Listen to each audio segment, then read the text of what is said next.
Hi friends, welcome to ruby kitchen. నేను మీ ఆశా శ్రీనివాస్. ఎప్పుడు చేసే రైస్లు అలా కాకుండా కొంచెం డిఫరెంట్గా తినాలనిపించినప్పుడు, లేదా పిల్లలు కొన్ని వెజిటబుల్స్ తింటారు కదండి, అలాంటప్పుడు వాళ్ళకి ఇలా చేసి పెట్టండి. చాలా ఇష్టంగా తింటారు, అడిగి మరి చేయించుకొని తింటారు. ఇది ఎంత బాగుంటుందో నేను ఫస్ట్ టైం ట్రై చేస్తాను. అదేనండి వంకాయ రైస్. ఏంటి వంకాయ రైస్ అంటున్నారా? ఏంటి కొత్తగా ఉందని? నేను కొత్తగా ఉందని ట్రై చేస్తానండి. చాలా బాగుంది.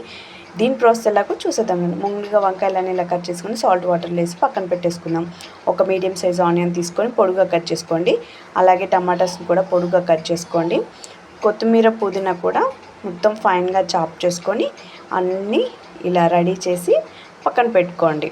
ఇలా పక్కన పెట్టుకున్న తర్వాతకి స్టవ్ ఆన్ చేయండి. స్టవ్ ఆన్ చేసి ప్యాన్ పెట్టుకొని ఆయిల్ వేయండి. ఆయిల్ కొంచెం హీట్ అయ్యాక ఇందులో లవంగం, ఇలాచి, చెక్క, బగారాకి వేసి కొంచెం ఫ్రై అయ్యాక అందులో శనగపప్పు, మినప్పప్పు, ఆవాలు, జీలకర్ర వేసి కొంచెం చిటపట్లాడండి. ఇవి కూడా ఫ్రై అయ్యాక మీ ఆప్షన్ అనేది జీడిపప్పు వేస్తే కొంచెం బాగుంటుంది. జీడిపప్పు కూడా ఒక 5-6 జీడిపప్పులు వేసి ఫ్రై అవ్వండి. ఇవి కూడా ఫ్రై అయ్యాక ఆనియన్స్, కరివేపాకు కూడా వేసి కొంచెం గోల్డెన్ కలర్ వచ్చేంత వరకు ఫ్రై చేయండి. ఇలా ఫ్రై అయిన తర్వాతకి టమాటా వేసి ఒక 2 మినిట్స్ మూత పెట్టేయండి. ఇలా మూత పెట్టినాక ఇవి మొత్తం మెత్తగా స్మాష్ చేయండి. స్మాష్ చేసి కలిపిన తర్వాతకి వంకాయలను కూడా వేసి ఒక 2 మినిట్స్ మూత పెట్టి మగ్గనివ్వండి. ఇలా మగ్గిన తర్వాత మళ్ళీ ఒకసారి తీసి చూసి ఇలా మగ్గినాయండి. ఇప్పుడు వచ్చేసి ఒకసారి కలుపుకొని ఇలా కలిపేసుకొని పసుపు, అల్లం వెల్లుల్లి పేస్ట్ వేసి మంచిగా ఫ్రై చేయండి. ఆ పచ్చివాసన పోయేంత వరకు ఫ్రై చేయండి.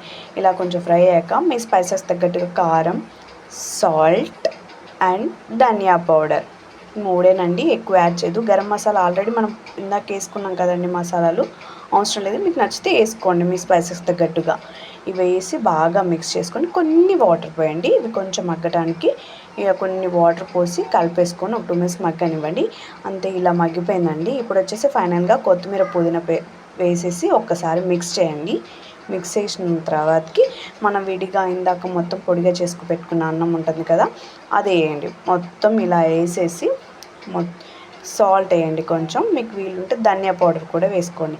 వేసి ఇలా మొత్తం బాగా ఫస్ట్ లోలో పెట్టుకొని ఇలా మొత్తం మిక్స్ చేసుకోండి.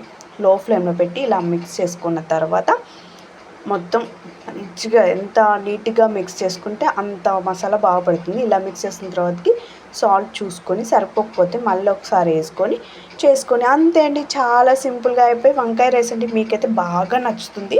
ఒకసారి ట్రై చేసి చూడండి. వీడియో నచ్చితే లైక్ చేయండి, షేర్ చేయండి, సబ్స్క్రైబ్ చేయండి. అలాగే పక్కన ఉన్న బెల్ ఐకాన్ క్లిక్ చేయండి. నా నుంచి వచ్చే నోటిఫికేషన్లు వస్తాయి. ఇంకా వేరే వంటలు కావాలంటే కామెంట్ చేయండి.